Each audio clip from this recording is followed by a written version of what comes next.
Glorifique e exalte ao Senhor nessa manhã. Glória a Deus. Bom dia a todos, a paz do Senhor Jesus. Dê um brado de glória a Deus bem forte se você está feliz nessa manhã. Dê um abraço em 3, 4, 5, 10 pessoas perto de você. Diga bom dia, bom vê-lo aqui nessa manhã. Transiciona comigo, por gentileza, sempre, por favor. Isso, dê um abraço quem está perto de você. Isso, coisa boa. Seja bem-vindo à segunda celebração dessa manhã. Que privilégio tê-lo aqui. Hoje nós temos a alegria, gente, de trocar. Nós vamos, na verdade, iniciar uma nova série de estudos no nosso culto da família com escola dominical. Nós fechamos no último domingo nossa série de estudos no livro de João. Foi um período extraordinário. Nós aprendemos muito, mergulhamos muito na palavra. E hoje nós estamos iniciando nossa série de estudos no livro de Salmos. Eu tenho aqui na minha mão, corre aqui, Boas Novas, comigo, fica sempre mesma ordem. Eu tenho aqui a minha série de estudos no livro de Salmos e todo o material já está disponível lá na loja, você pode passar, adquirir. Então, talvez você ainda não tenha adquirido nessa aula, mas terminando, se você puder, faça questão de passar lá embaixo, adquirir para você, toda a sua família. Nós temos para adolescentes, temos para jovens, temos para todas as faixas etárias. Se tiver o slide aqui no fundo, coloca para mim, para a gente dar uma olhadinha com todo o nosso currículo. E você pode já interagir conosco, tá? O currículo de escola dominical, gente, com todas as revistas, para a gente colocar, obrigado. Não, da revista de Salmos, se tiver aí, preparem para a gente, tá bom? E esse material já está disponível, tá aí, ó, tá bom? Para crianças, adolescentes, maternal, jardim da infância, juniores. E vale a pena lembrar que parte da proposta que nós temos é a proposta de ter o mesmo capítulo para todas as faixas etárias. É um desafio que nós temos. Muita gente às vezes me pergunta: pastor, não seria mais fácil a gente ter um material para cada faixa etária? Até mais fácil seria, porque essa é a proposta dominante que se tem hoje no sistema didático de escola dominical. Agora imagine só, eu tenho 3 filhos, cada um numa faixa etária. Imagina só, o Joãozinho estudando criação, Samuelzinho estudando dilúvio, a Sara estudando Apocalipse, um estudando João e aí a classe de homens estudando Salmos. Quando a gente senta na mesa, né, vira uma torre de Babel. Cada um tem um conteúdo diferente e a família não consegue interagir no mesmo tema. Então a proposta do PEC é ter todas as faixas etárias estudando o mesmo currículo. Coloca na tela aqui para mim de novo. Então, de maneira que você vai sentar na mesa e agora a família toda vai poder estudar e vai poder debater Salmo capítulo 1. Então, terminando hoje de manhã, se você puder, dê um pulinho lá embaixo, adquira, tá bom? Nós vamos esse mês todo, julho, agosto, setembro, estudar o livro de Salmos e vai ser um período extraordinário. Segundo, eu queria convidar você, hoje nós vamos iniciar nossa agenda de verão. Nesse mês de julho, nós teremos um mês onde vamos receber vários amigos, pastores de todo o Brasil que estão passando aqui por Belém. E começando hoje à noite, nas 2 celebrações da noite, 17h30 e 19 horas, nós vamos abrir nossa agenda de verão. Nós não anunciamos quem vai estar, porque a gente vem para a igreja por vir para a igreja, não porque temos convidados de fora. Mas nós vamos ter o privilégio de, ao longo desses domingos à noite, no mês de julho, receber vários amigos, pessoas queridas que nós amamos. E eu quero convidar você, tá bom? Mês de julho é um mês onde tradicionalmente muita gente acha que a igreja ela precisa se desmobilizar. E aqui na nossa igreja, a gente no mês de julho pisa o pé no acelerador. Nós colocamos mais intensidade, mais pressão no nosso trabalho. E eu quero convidar você a participar conosco. Abra comigo sua Bíblia no livro de Salmo, capítulo de número 1. Nós vamos introduzir nossa nova série de estudos nessa manhã. Deixa eu convidar a minha cópia aqui. Vem aqui, Samuel Neto, rapidinho. Tem uma Bíblia aqui, meu filho. Pode vir aqui, filho. Tem uma Bíblia aqui. E nós vamos ler o livro de Salmo, capítulo de número 1. Se tiver só o slidezinho da lição para colocar aí na tela rapidinho, e aí eu vou depois eu vou usar os slides que a gente fez, tá bom? Primeiro, o Salmo da lição, como a gente sempre faz. Ritmo normal, com o texto áureo, com os tópicos, e aí depois a gente vai entrar nos slides, já tem aqui, tá bom? Se puder colocar, é importante. Não mudamos nada, tudo como a gente sempre faz. Se puder me ajudar, eu agradeço. Nós vamos ler um dos livros mais importantes da Bíblia hoje, que é o livro de Salmos. E eu trouxe aqui o Samuel Neto, e eu não sei se vocês perceberam, mas a gente é tão cópia que a gente está com a roupa igual, né? camiseta, camisa igual, calça igual, até o tênis é igual. Daqui a pouco o Samuelzinho vai estar com o tênis do mesmo tamanho do meu. Pense, olha o pezinho, né? O pé grande, mas está aqui meu filho querido do meio. E nós vamos ler o livro de Salmos. São 6 versículos, esse é o Salmo da Felicidade. E eu quero ler com você. Ele vai ler o versículo de número 1, você vai ler o versículo de número 2, nós vamos juntos. Dê o microfone para mim, gente, equipe de apoio. Vamos lá, rapidinho, vamos ficar de olho. A gente hoje está com equipe nova, mas vamos atentar no que está acontecendo aqui em cima. Ele vai ler o versículo 1, você vai ler o versículo de número 2 e nós vamos revezar e vamos ler juntos todo o texto. Bem-aventurado o homem que não anda no conselho dos ímpios, não se detém no caminho dos pecadores, nem se assenta na roda dos escarnecedores.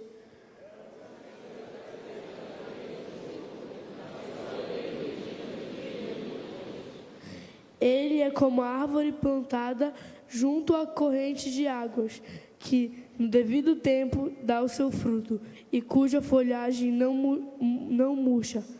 E tudo quanto ele faz será bem sucedido.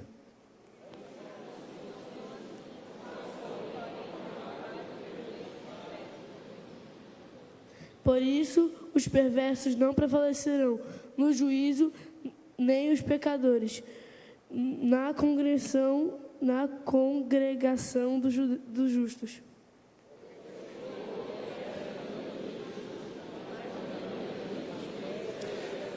Versículo 6, pois o Senhor conhece o caminho dos justos, mas o caminho dos ímpios perecerá. Dê um brado de glória a Deus, dê um aplauso pela vida do Samuelzinho. Obrigado, meu filho, parabéns.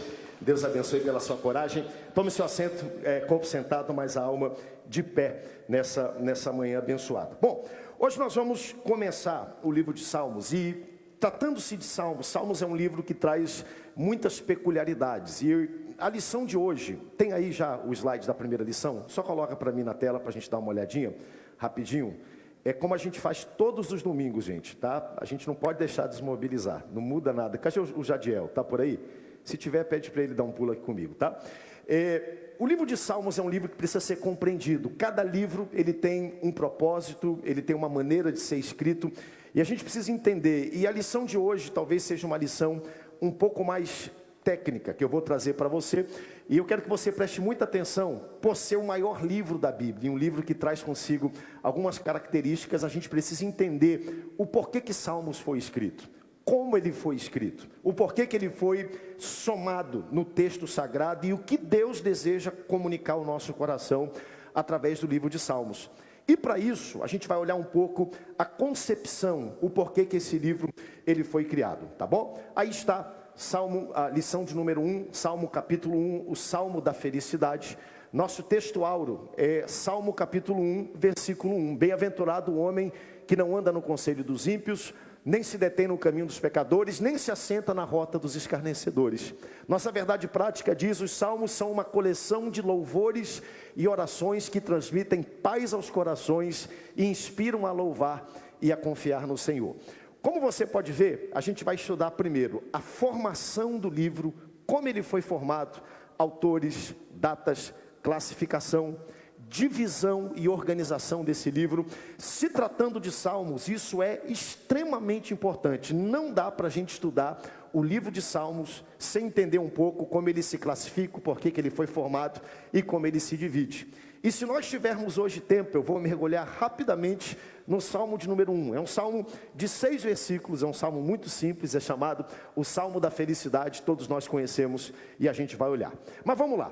Quando a reforma protestante aconteceu, os reformadores acreditavam que, principalmente Lutero, que a reforma não seria completa se faltassem 2 elementos. O primeiro elemento era a Bíblia na linguagem do povo. Vale a pena lembrar que até então a Bíblia, ela havia nos seus idiomas originais, grego, aramaico, hebraico. Mais para frente um pouco, a Bíblia também foi traduzida no latim. Então as pessoas começaram a estudar e ouvir a Bíblia nas celebrações, nas missas, nos cultos, nas reuniões, numa língua que não era a língua mãe, a língua original das pessoas. Então uma das coisas que os reformadores defenderam é que a Bíblia estivesse disponível no idioma do povo. Português, inglês, espanhol, francês, alemão, nós tivemos a nossa Bíblia que foi traduzida ali por volta de 1600 por João Ferreira de Almeida. Então nós temos uma tradução linda. Então o primeiro ponto é a Bíblia no seu próprio idioma. Segundo ponto que os reformadores defenderam e propagaram durante muito tempo era alguma espécie e é importante dizer isso, de inário, um saltério. No nosso caso, que assembleanos que somos, nós temos, qual é o nome do inário que a Assembleia de Deus tem, hein? Harpa cristã. Nossos pioneiros entenderam a importância disso que foi defendido na reforma, do povo se caracterizar através de uma série de cantos, expressar a sua fé através da música. Todo grande avivamento, olhe na história e pesquise, você vai encontrar, primeiro, a proeminência da palavra, o retorno à palavra e algum tipo de expressão da sua fé através da música. Se eu fosse adivinhar nessa manhã, o que você faz no seu devocional? Provavelmente eu diria que no seu devocional você lê a Bíblia. Quem aqui lê a Bíblia no devocional? Levante a mão, né? É possível fazer devocional sem ler a Bíblia? Às vezes você não tem tempo, você dobra os seus joelhos, você medita rapidinho num texto que está na sua mente, você ora um pouco, mas proeminentemente a gente lê a Bíblia no devocional. Se eu fosse adivinhar o que você faz no devocional, provavelmente eu acertaria dizendo que você lê a Bíblia e que você ora. É possível fazer devocional sem oração? É possível. Às vezes você não tem tempo, você lê o texto, você tem que sair correndo, mas predominantemente no devocional a gente lê a Bíblia e a gente ora. Agora, se eu pudesse propor algo para você nessa série de estudos, principalmente no livro de Salmos, some música ao seu devocional. Coloque um louvor para tocar no momento quando tudo terminar e escute Deus falar e transmitir e ministrar o seu coração através da música. Vou dar até um conselho maior. Se você nunca fez isso, compõe uma canção sua para Deus. Comece a cantar um hino espiritual, alguma coisa que Deus ministrou ao seu coração. E alguém vai dizer assim: pastor, devocional é para ser algo agradável. Se eu começar a cantar, a minha voz é tão desafinada que vai atrapalhar todo mundo na minha casa. É por isso que a Bíblia diz, quando você for orar, entra no quarto, fecha a porta do seu quarto e canta sozinho em secreto para Deus, que o Deus que te vê em secreto, publicamente te honrará, diz a palavra. Não tem problema, mas cante. A maior parte dos louvores que marcaram uma geração, nasceram nesses momentos a sós com Deus, onde você ministra. Se você toca um instrumento, fantástico. Nós temos aqui nossa orquestra hoje, a nossa base. Quero pedir um aplauso a Deus pela vida deles, que estão servindo a Deus tocando. Agora, se você toca um instrumento, experimente levar o seu instrumento para a sua vida devocional, né? Feche a porta do quarto e toque para Deus uma canção. Faça uma composição para Ele. Escute, existe um aspecto da expressão da alma humana que eu diria que flui através da música. E o livro de Salmos é um livro que explora um pouco essa necessidade do ser humano, claro, de se expressar pelas artes, pela palavra, mas principalmente através da música. Salmo é um livro tão importante, e eu falei isso na primeira celebração. Salmos e João são as porções mais lidas de toda a Bíblia. E parece coincidência que nós, nesse trimestre nosso, nós não organizamos dessa maneira, mas Deus fez com que isso acontecesse. Nós estamos estudando o livro de João, que terminamos no último domingo, e entrando agora no livro de Salmos. E Salmos é um dos textos e uma das porções mais estudadas da Bíblia, porque ele cobre todo o aspecto de experiência e de expressão da alma humana. Coisas boas, coisas ruins, coisas com que você se identifica. Às vezes a gente lê a Bíblia e existem alguns textos, por exemplo, livros históricos da Bíblia, onde você vê o relato do que Deus fez através do povo de Israel. Mas o livro de Salmos é um livro onde o escritor, ele abre o seu coração. É um livro onde você se identifica, você olha para aquilo e você pensa, pera lá, eu também me sinto dessa forma. Você vê que pessoas há 1000 anos atrás passaram pelos problemas que você passa hoje, que tiveram respostas de Deus, como eu quero declarar que você terá hoje em nome do Senhor Jesus. E tudo isso, gente, através da música. Deixa eu abrir um hiato aqui para falar da música, e nós temos aqui músicos, professores que estão aqui, e eles podem me corrigir ao final dessa celebração, se eu estiver errado. A música, ela tem uma maneira única e peculiar de tratar e trabalhar a vida do ser humano. É impressionante. Eu poderia chegar aqui hoje e perguntar para você, qual é a música que marca a sua infância? Você teria uma música. Eu poderia chegar aqui e perguntar para você, qual é a música que marca a sua adolescência, sua juventude? Você teria uma música.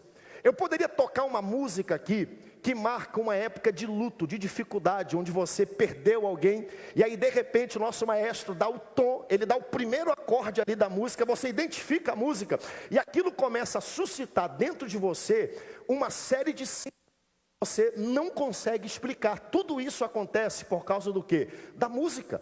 A música leva você para épocas, para ambientes, para cenários, para sentimentos, para coisas boas que você quer lembrar e quer trazer de volta, para coisas ruins que você também quer separar e deixar para trás da sua vida.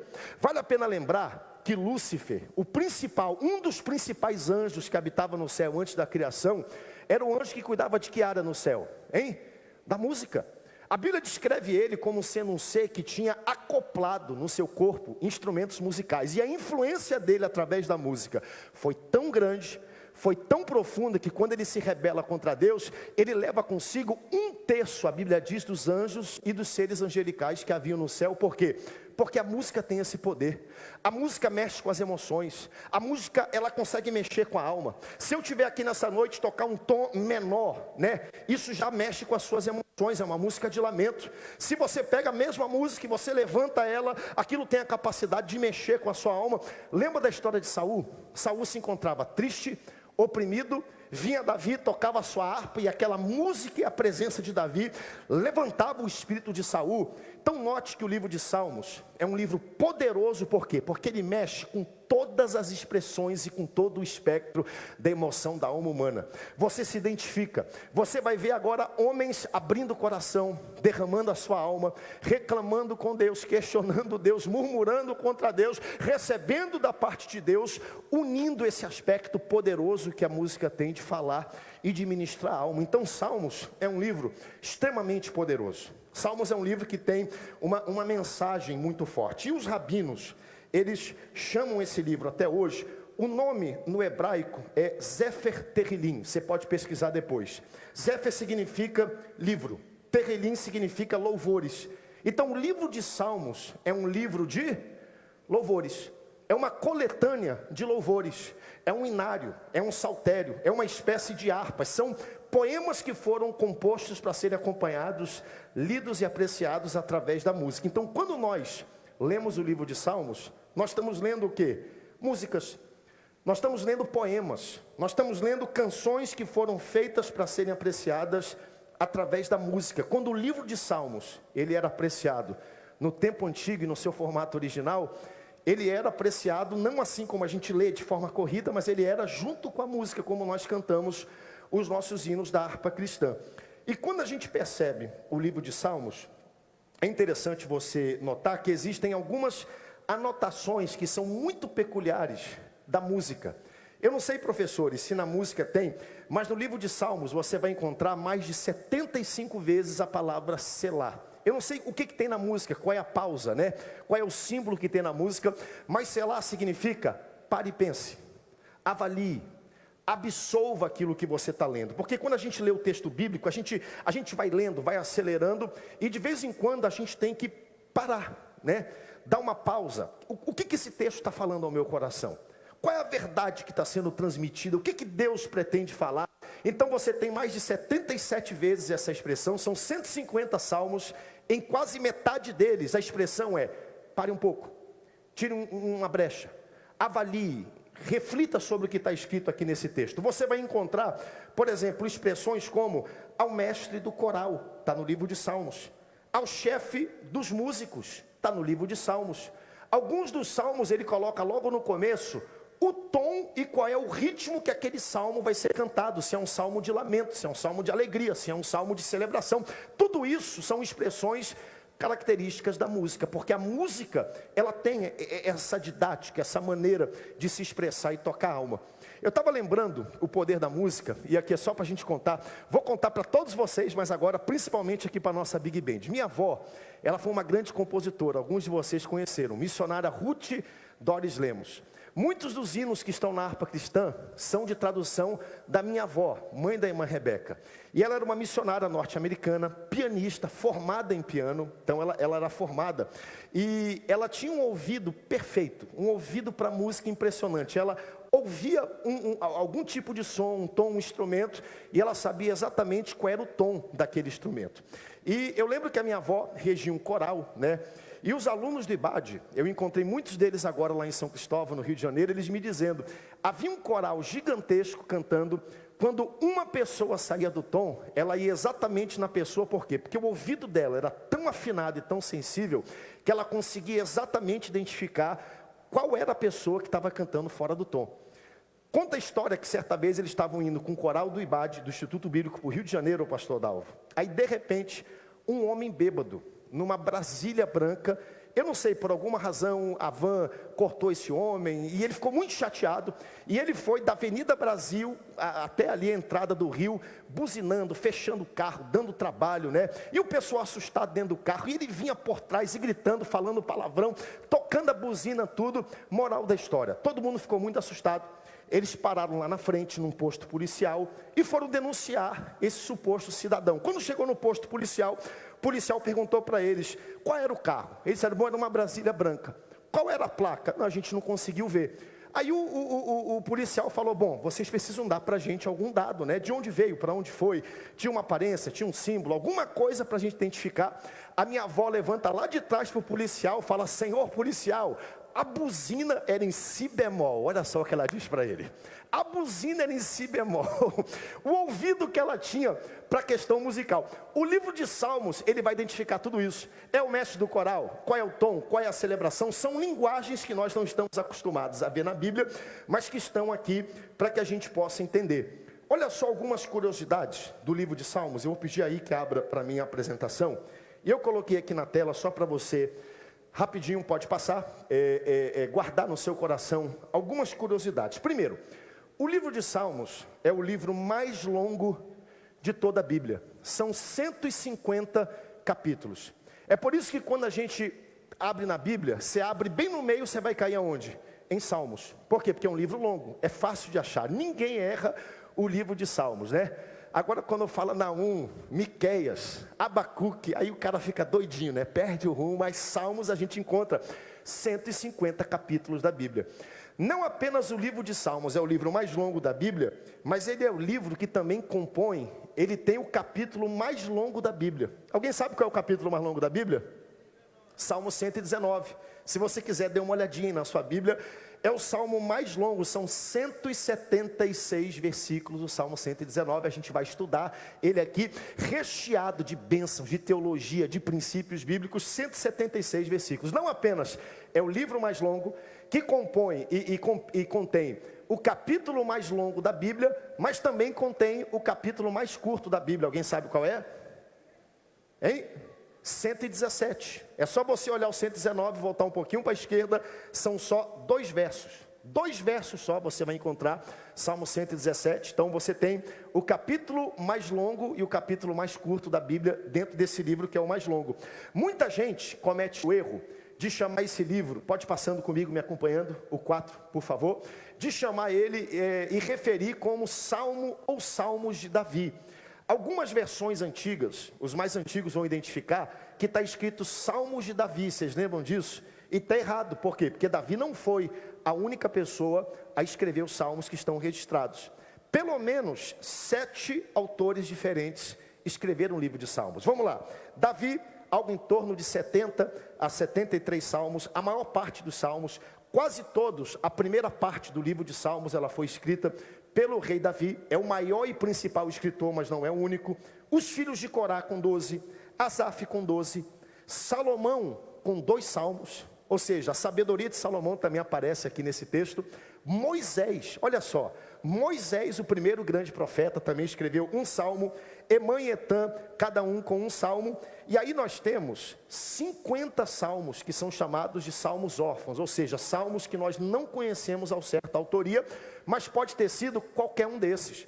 Pode ter sido Salomão, pode ter sido o Asaf, podem ter sido os filhos de Corá, o próprio Davi pode ter escrito, mas nós não podemos afirmar ao certo quem foi que escreveu esse período. O livro de Salmos, ele cobre um período de 1000 anos da história. Vamos lá, desde Moisés até o final da época do exílio lá. Então nós temos uma época enorme que é coberta toda pelo livro de Salmos. E o livro de Salmos, aqui a gente entra em algo que para a nossa teologia é muito interessante. O livro de Salmos foi o livro mais citado por Jesus. Alguém pode perguntar assim, pastor, qual era a Bíblia que Jesus lia? O Antigo Testamento, era o que havia naquela época e naquele tempo.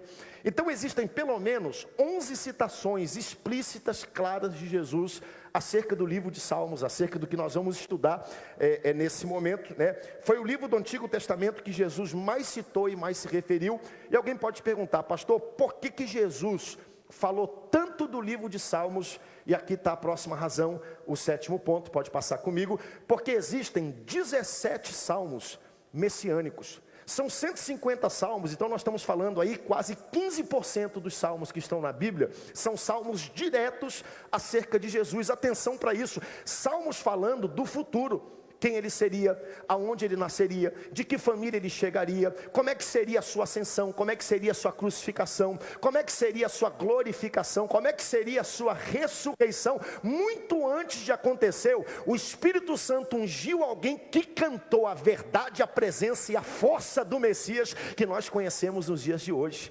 17 salmos que falam acerca de Jesus. E para mim, o que é melhor, o livro de Salmos era a harpa de Israel. O que nós cantamos aqui quando nós abrimos o culto, hein? Nós cantamos a harpa cristã. Quando os cultos aconteciam naquela época, o que Israel cantava, o inário, o saltério, a harpa de Israel, era o livro de Salmos. E sem ele saber, 10% a 15% dos salmos falam sobre o Messias que viria naquela época, veio e nós adoramos ele nessa manhã e ele chama-se Jesus Cristo, nosso Senhor e Salvador. Não é algo extraordinário? Curiosidades, é importante a gente mencionar sobre isso. O livro de Salmos, pode passar, ele tem 5 partes, e aqui eu vou rapidinho só com você, e é importante a gente salientar essas partes. Cada parte dessa é chamada de livro, é como se fossem capítulos dentro de um livro mais grande, são subdivisões do livro de Salmos, cada uma delas tem um início, tem um fim, cada uma delas tem um tema específico, tem uma aplicação. E uma curiosidade para você, cada um desses livros, ele diz respeito a um livro da lei, a um livro do Pentateuco, os primeiros 5 livros da Bíblia. São quais? Gênesis, Êxodo, Número e Deuteronômio. Então você vai perceber que está tudo organizadinho, cada livro diz respeito à métrica, ao tema e ao conteúdo de um livro da Bíblia. O primeiro deles está aí escrito para você, é o livro 1 que fala sobre o quê? O relacionamento com Deus. A ênfase do livro 1 é o homem, a queda do homem, o pecado do homem. Qual é o livro do Pentateuco que fala sobre a criação do homem? Que fala sobre a queda do homem. Então você vai perceber que a primeira parte do livro de Salmos, ela fala exclusivamente sobre o homem. Tanto que a gente abriu hoje no capítulo 1, capítulo 1 fala sobre quem? Bem-aventurado, feliz quem? O homem que anda nos caminhos do Senhor. A gente vai perceber como tudo isso está bem presente no livro de Salmos. Eu tenho certeza que muita gente nunca tinha olhado Salmos dessa maneira, preste muita atenção. Livro 2, olha o que ele fala. O livro 2 vai falar sobre o livramento dado por Deus. Se no livro 1 o homem cai, no livro 2, Deus ele restaura e livra o homem. Qual é o livro do Antigo Testamento que o homem sai do Egito, sai do pecado? É o livro de Êxodo. Então o livro 2 ele corresponde ao livro de Êxodo. O livro 3, ele fala sobre o santuário de Deus, a habitação de Deus, o templo de Deus. Qual é o livro da Bíblia que fala sobre o templo? Levítico. Livro 4 fala da rebelião contra Deus. O homem se afasta, se rebela, o homem peca. Tudo isso está registrado no livro de Números. Então você vai ver salmos que falam especificamente sobre isso. Ou seja, a consequência do pecado, o resultado da rebelião, do pecado, da ira de Deus em relação ao homem e do afastamento do homem em relação a Deus. E o livro de número 5, a renovação da aliança de Deus, que está no livro de Deuteronômio. Então se você quiser tirar uma foto, aí estão os 5 livros do livro de Salmos. Cada um deles diz respeito a um livro da lei do Pentateuco, tudo bem organizado, tudo bem correlacionado e organizado. Vamos dar uma olhadinha agora como é que esses livros se dividem. Só para você ver a ordem, pode passar para frente. Não é Gênesis, tá? É Salmo. Se tiver, a gente está falando de Salmo, só uma pequena correção. Salmo de 1 a 41, nós temos os salmos de relacionamento. Falam do homem, o homem erra, cai. Então nós temos aí. Pode passar mais para frente um pouco, por favor. Tá? Salmo 42 ao 72, nós temos o segundo livro, que são os salmos de redenção. Então tudo isso está na sua revista, você pode ver. Salmo 73, pode passar para frente, por favor. Ao 89, que são os salmos de refúgio, ou seja, o templo, onde o homem se esconde, se abriga, encontra refúgio. Salmo 89, pode passar para frente. Ao 106, nós temos os salmos de recompensa, que falam sobre a recompensa do pecado. Porque o pecado tem uma recompensa, a recompensa do pecado é a morte. Vai falar sobre isso. E nós temos a última parte, que vou pedir que a equipe corrija depois, que é o Salmo 107 ao 150, que são os salmos de avivamento. Cada um deles, gente, tem uma doxologia, cada um deles no final tem um amém, tem um encerramento, todos são bem organizados, bem definidos. Você pode dar uma olhadinha na sua Bíblia e você vai encontrar isso. Pegue sua Bíblia aí, se você tiver na mão, rapidamente, e deixa eu mostrar para você. Pode deixar aqui na tela para mim isso aqui, rapidamente. Cadê a Boas Novas? Vem aqui, por favor, câmera da Boas Novas. Vou mostrar para você aqui no texto bíblico. Pede o câmera para vir aqui para mim, por favor. Vem aqui para mim. Pegue sua Bíblia rapidinho. Dê uma olhadinha aí no Salmo de número 1. Você vai ver aí. O que está escrito aí na sua Bíblia? Bem no iniciozinho do Salmo de número 1. Hein? O que está escrito aí? Livro... Hein? Vem cá, amigo. Vem cá. Corre, corre. Aqui, ó. Vamos lá. Aqui, ó. Aqui está na minha Bíblia. Só para você entender como está tudo bem dividido. Deixa eu ver se aparece aqui no texto, ó. Você está vendo aqui, ó? Livro 1. Salmo 1 até o Salmo 41. Se eu puxar aqui para o Salmo 42, tudo bem divididinho. Aqui o Salmo 42. O que está escrito aqui? Livro 2. Salmo 42 ao 72. Se eu for lá para o Salmo 72, tudo bem organizadinho, ó. Entre o 72 e o 73, temos o que aqui? Livro 3. Então, tudo bem organizado. É importante, obrigado, você olhar tudo isso e entender que os salmos estão todos bem organizados, bem divididos. Vou pedir à equipe que mostre para mim, e eu mandei lá no grupo, coloca para mim o Salmo 41, 13, por gentileza, Salmo 41, 13. Pedi ontem lá, coloquei no texto, que separasse esses textos para mim, só para você ver como cada livro desse, ele termina, 41, 13, tá? Olha só, primeiro livro terminando, todos eles terminam com amém. Bendito seja o Senhor Deus de Israel, de eternidade para eternidade. O que está escrito aí? Amém, amém, né? Uma vez me perguntaram, pastor, por que no final só fala amém, amém? Porque é bíblico, está aí, ó, amém e amém, está na Bíblia. Primeiro livro, final do segundo livro, Salmo 72, versículo 19 e 20. Pode colocar para a gente, por favor.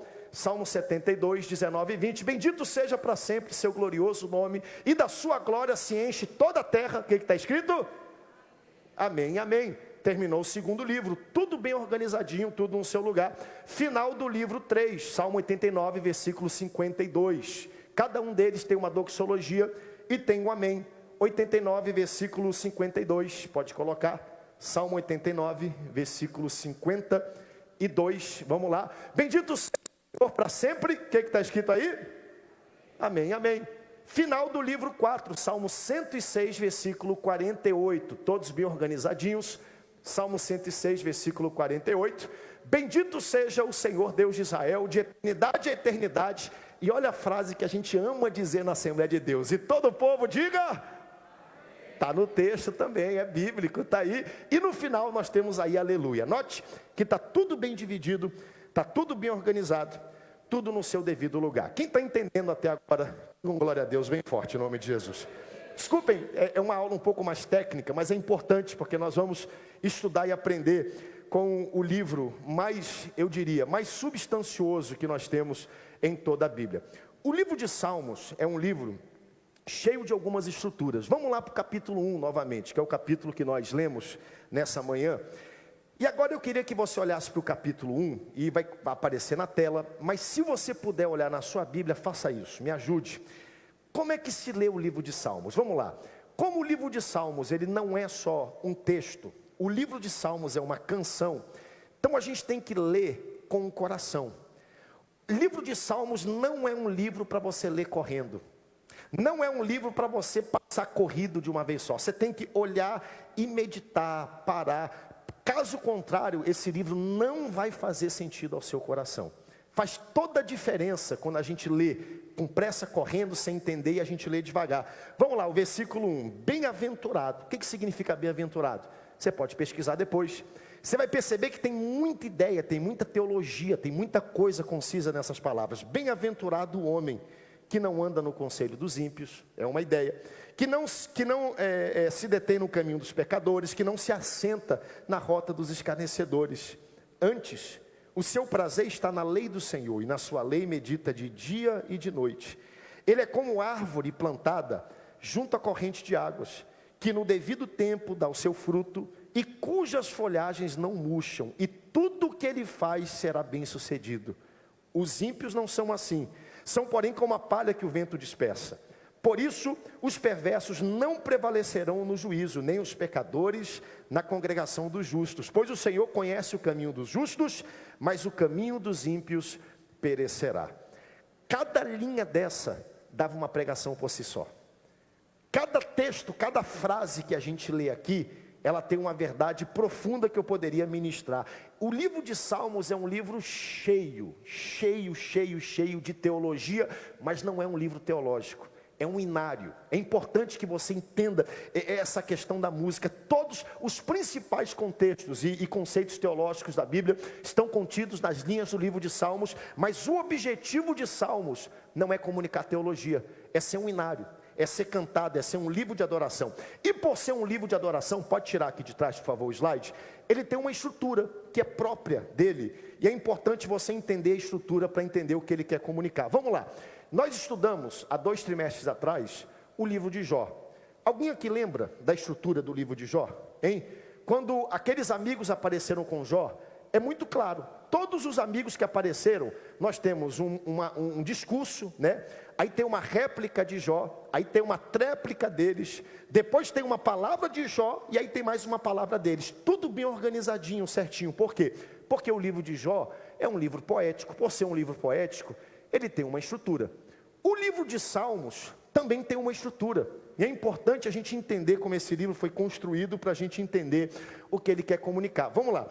O livro de Salmos, ele é um livro cuja estrutura se baseia no paralelismo de ideias. O foco de Salmos é comunicar ideias. Nós lemos aqui o capítulo 1, existem vários conceitos aqui, várias ideias que são colocadas. Vamos lá comparar o jeito de se cantar para o povo hebraico e o jeito de se cantar para nós hoje que cantamos em português. O hebraico, quando ele canta, o hebreu, ele comunica ideias, ele comunica conceitos. O brasileiro não. O brasileiro, quando ele canta, ele tem que ter rima e métrica. Já prestou atenção? Os versos, eles precisam se encaixar. Os versos precisam ter uma métrica. Vou dar um exemplo para você. Hino 212, coloca na tela aqui para mim, o texto está no slide novamente, aí tá bom? Vamos lá, preste muita atenção. Isso aqui é o que nós em português valorizamos. Essa semana, eu e a Luana estivemos lá em Macapá, 107 anos da igreja. E lá tinha um cantor por nome de Paulo André. Meu amigo, o cara faz um repente, uma rima na hora. É impressionante. Ele está cantando, aí de repente chega uma pessoa com um celular perto dele, ele olha para a pessoa no meio da música e ele coloca um repente, ele consegue colocar a métrica e a rima dentro da música do que está acontecendo. E todo mundo se impressiona e aplaude. Eu pergunto, qual é a profundidade teológica disso? Nenhuma. Mas impressiona por quê? Porque para o brasileiro, métrica e rima impressionam. E no 212, os guerreiros se preparam para a grande luta. É Jesus o capitão que avante os levará. A milícia dos remidos marcha impoluta, certa que a vitória alcançará. O que a gente nota aqui? Hein? Métrica, né? Os guerreiros se preparam para a grande luta. E a gente tem não só a métrica, mas a gente tem rima. Qual é a última palavra ali da primeira linha? Luta. Qual é a última palavra do verso de baixo? Impoluta. Aí você pega a segunda, levará, alcançará. No brasileiro, no português, para fazer sentido a poesia, a música, tem que ter métrica e tem que ter rima. Se eu subir aqui e cantar uma canção que não tenha métrica e rima, vocês vão dizer, o pastor não sabe compor, o pastor não sabe cantar. Por quê? Porque na nossa cultura, se não tiver métrica e não tiver rima, não passa, nós não apreciamos. Atenção, na cultura judaica, métrica e rima não significam absolutamente nada. Eles não cantam e eles não compõem com métrica e com rima. O que eles colocam na cultura judaica é o conteúdo, são as ideias. Então, quando a gente lê o livro de Salmos, a gente precisa ler o livro de Salmos e tentar entender o que tem aqui nessas ideias. Meditar o que está nesse texto, focar. Ao invés de ficar olhando a métrica, ficar olhando a rima, entender, bem-aventurado o homem. Que homem é esse? O que é bem-aventurado? Que ideias são essas que estão sendo colocadas aqui nesse texto? E isso faz toda a diferença. Vou dar um exemplo para você. Maestro, por favor, chegue aqui comigo. Eu pedi ao nosso maestro que viesse aqui me ajudar hoje. Vou pedir que você dê um aplauso bem forte a ele, que eu peguei ele em cima da hora, peguei ele ao vivo. E quem sabe faz ao vivo, né? Alguém pode perguntar assim, né?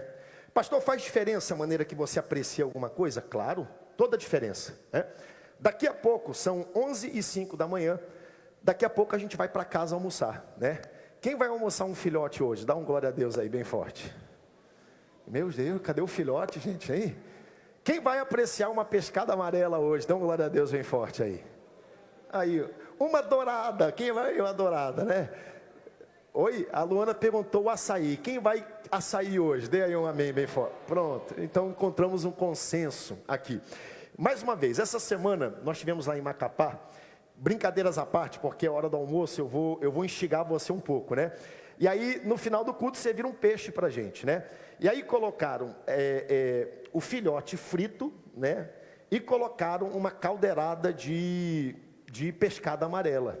Eu olhei para aquilo e falei assim, bom, quem preparou esse peixe sabe o que está fazendo. É ou não é verdade? Por quê? Porque filhote se aprecia como? Frito. Porque a carne do filhote, ela é macenta. Se você bota na caldeirada, quem sabe de caldeirada, e modéstia à parte, eu entendo um pouquinho de caldeirada, eu entendo um pouco, né? Quando você bota o filhote, a carne faz o quê? Ela se desfaz toda. A carne da pescada não, ela é mais fibrosa, é uma carne própria para você colocar na caldeirada, então você pode mexer, ela não vai se desfazer toda. Como você aprecia alguma coisa, faz diferença.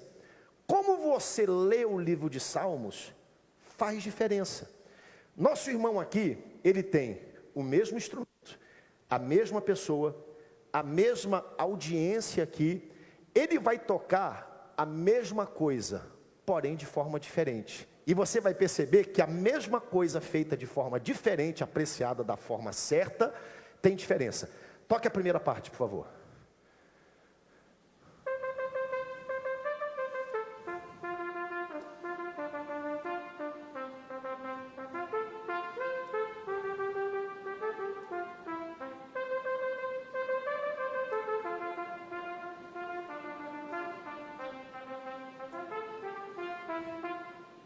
Dê um aplauso bem forte, hein? Vamos lá. Você vai escutar agora a mesma coisa, as mesmas notas, o mesmo instrumento, o mesmo pulmão, a mesma pessoa, os mesmos ouvidos, mas agora apreciado e apresentado de forma diferente. Vamos lá.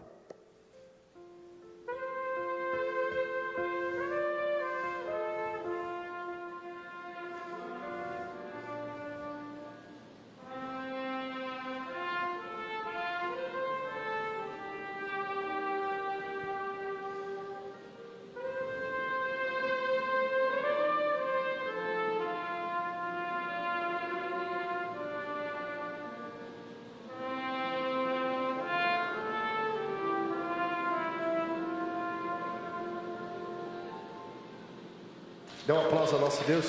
Obrigado, maestro, Deus abençoe. Percebeu como faz diferença, como você aprecia a mesma coisa? A mesma coisa. Alguém pode olhar para o livro de Salmos e dizer, mas é uma coletânea de ensinamentos. Alto lá, não é só uma coletânea de ensinamentos. Se você lê o livro de Salmos, procurando a essência, procurando o conceito, procurando as ideias do que está lá, você vai perceber que você vai ter uma experiência completamente diferente. Por quê? Porque o livro de Salmos não é só um livro, ele é um inário, ele é um saltério, é uma coleção de louvores que estão colocados. Então a gente precisa se aproximar desse livro dessa forma e dessa maneira. Bom, vamos lá, meu tempo, já estou com 37 minutos, vou pedir que coloque o relógio aqui no tempinho certo para mim, que é a minha referência, por favor. E vamos lá, Salmo 1, que é o salmo que nós estudamos nessa manhã, que é o playlist, o Salmo da Felicidade. E eu vou terminar com mais um exemplozinho interessante do livro de Salmos para mim e para você. Salmo 1 é o Salmo da felicidade. É o Salmo que nós temos como sendo a música da felicidade. E não é por acaso que o livro de Salmos, ele abre com esse Salmo da felicidade. Nós percebemos que o livro 1, ele correlaciona o livro de Gênesis, que fala sobre o homem, né? A criação do homem, a queda do homem. E o primeiro Salmo, ele fala também sobre o homem. Por isso que está escrito bem-aventurado. Bem-aventurado significa feliz o homem. Então o livro de Salmos já vai abrir cantando e ensinando acerca do homem. Eu pergunto para você nessa manhã, qual é o principal desejo de todo homem, hein? É ser feliz. O que a humanidade mais busca em todos os tempos é ser feliz. Se você olhar os playlists do Spotify, do YouTube, as músicas mais tocadas, mais comentadas, mais ouvidas, todas elas, atenção, dizem respeito à busca da felicidade ou à falta dela. Todas elas.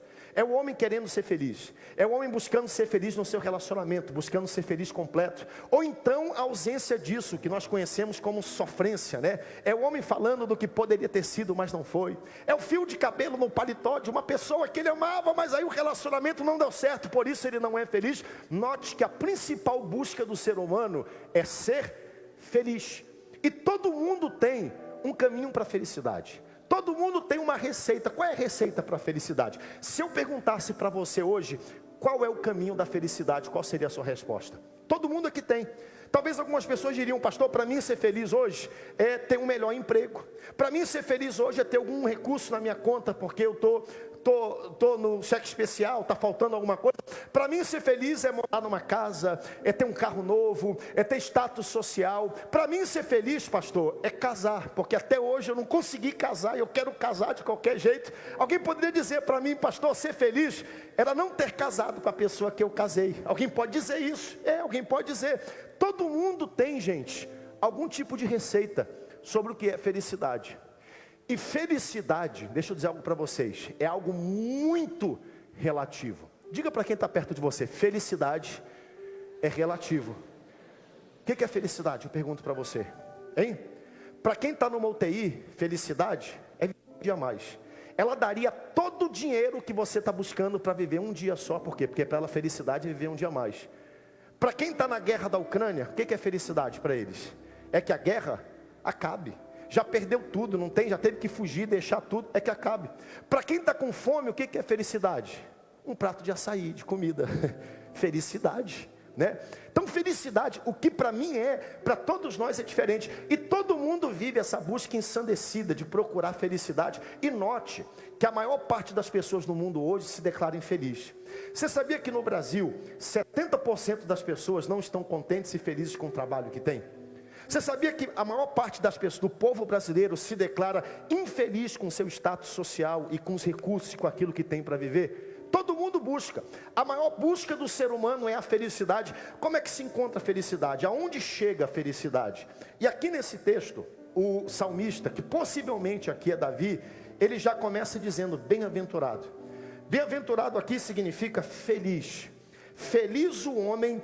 E aí a gente vai ver qual é a receita que Deus dá para se buscar a felicidade.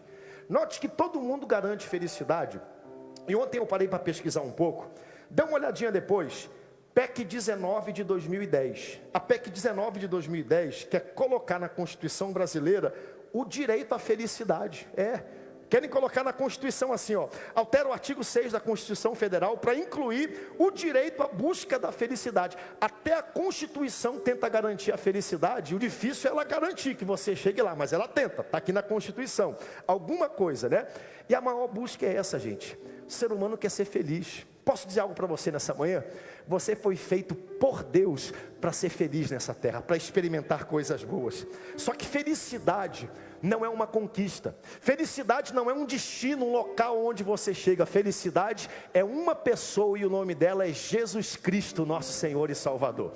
E aqui o salmista vai começar a mostrar para a gente, note que o livro de Salmos vai cantar e vai sugerir para você o caminho da felicidade. A busca da felicidade, a jornada da felicidade.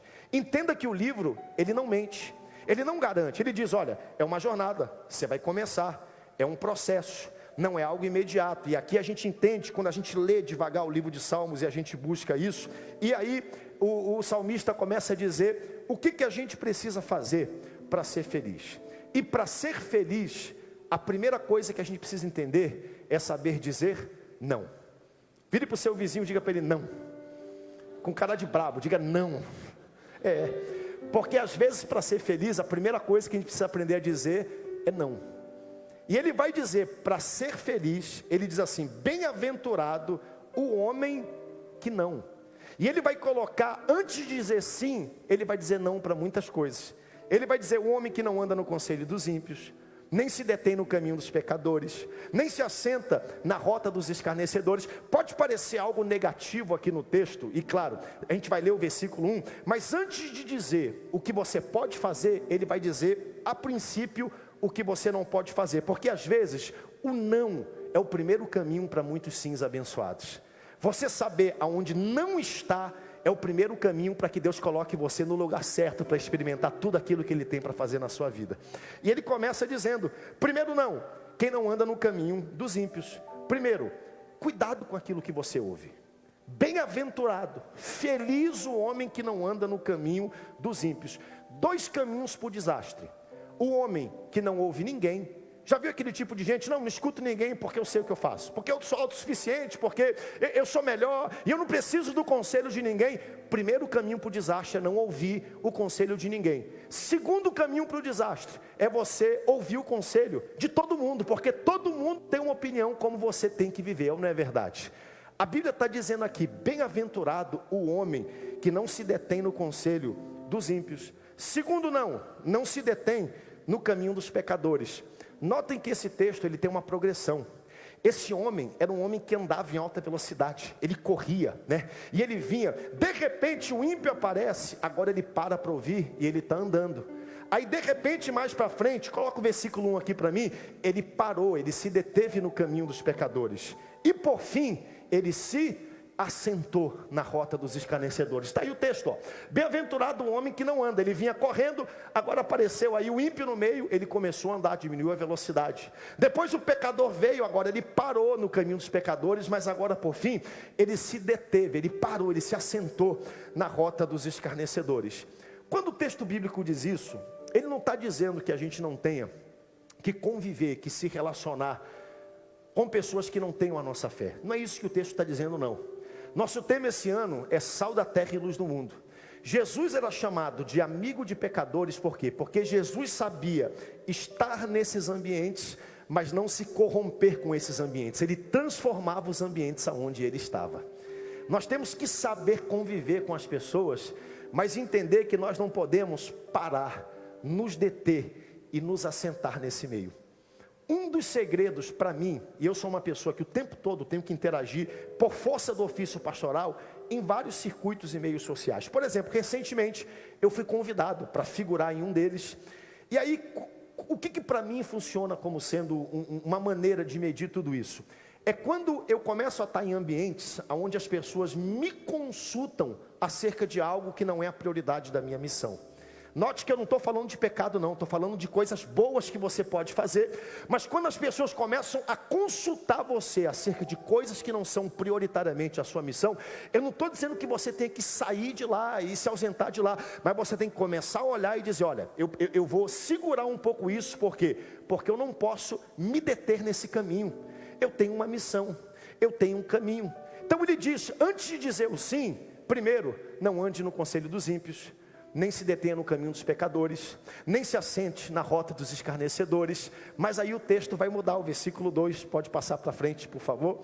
Versículo 2, antes o seu prazer está na lei do Senhor, e na sua lei medita de dia e de noite. Seu prazer está na lei do Senhor, e na sua lei medita de dia e de noite.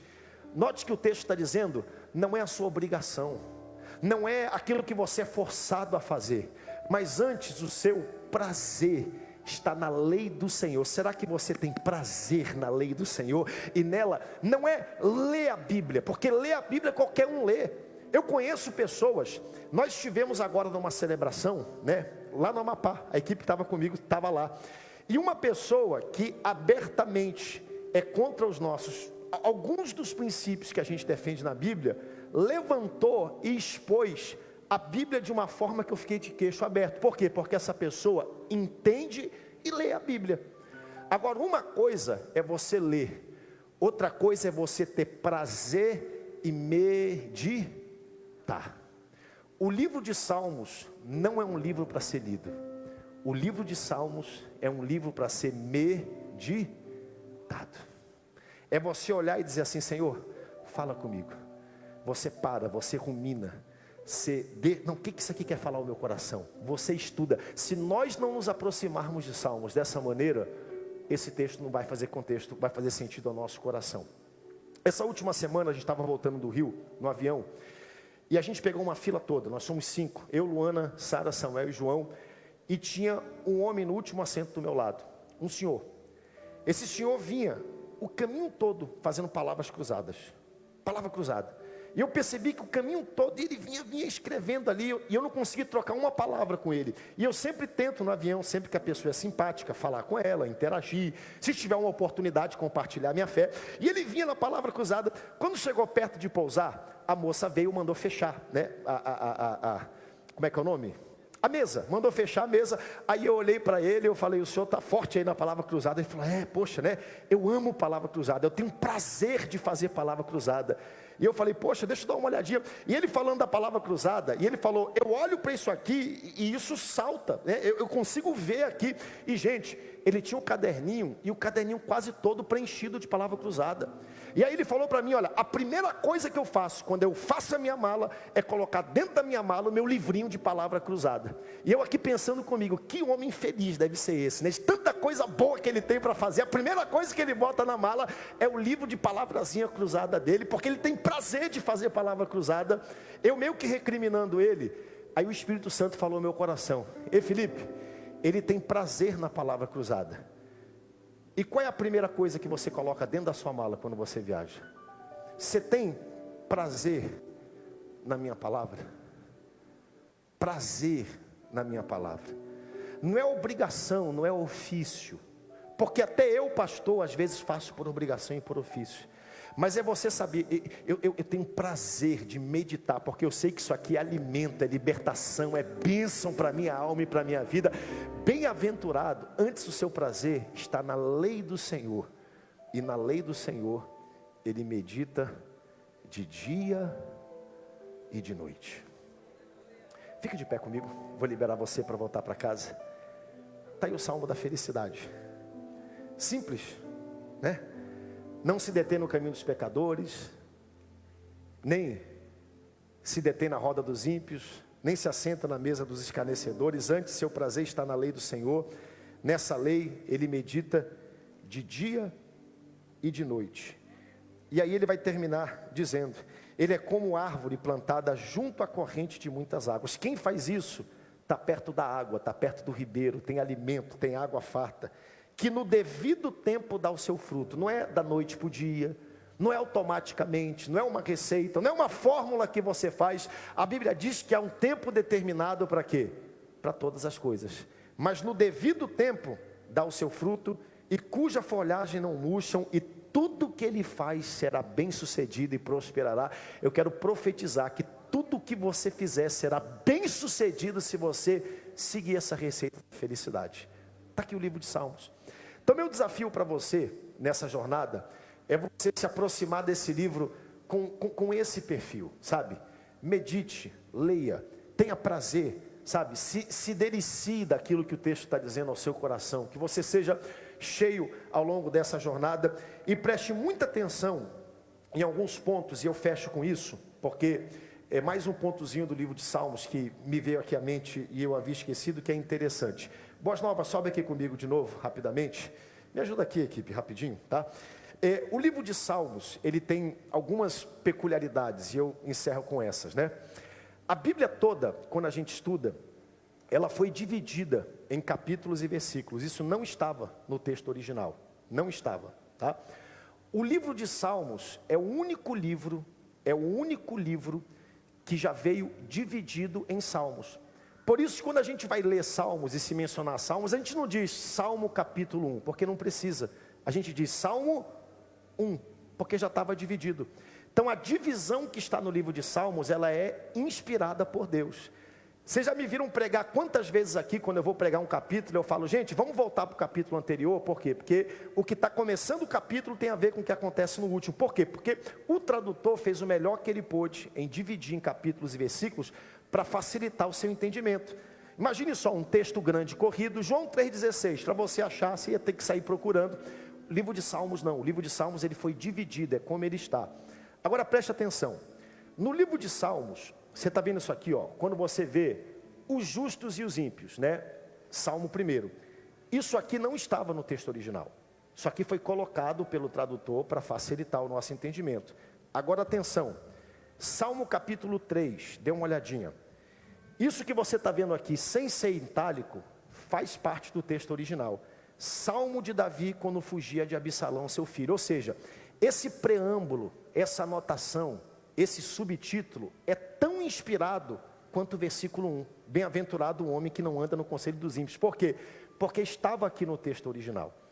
Então, quando você lê o livro de Salmos, é o único livro da Bíblia que você tem que dar valor de palavra a esses subtítulos.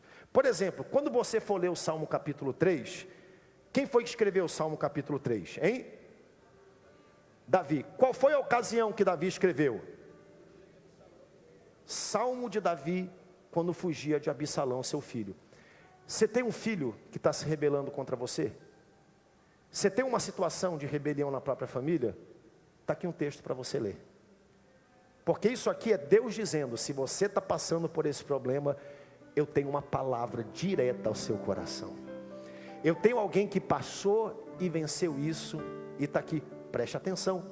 Outro exemplo para você, Salmo 32, eu acho. Deixa eu ver aqui, vamos lá, Salmo 32.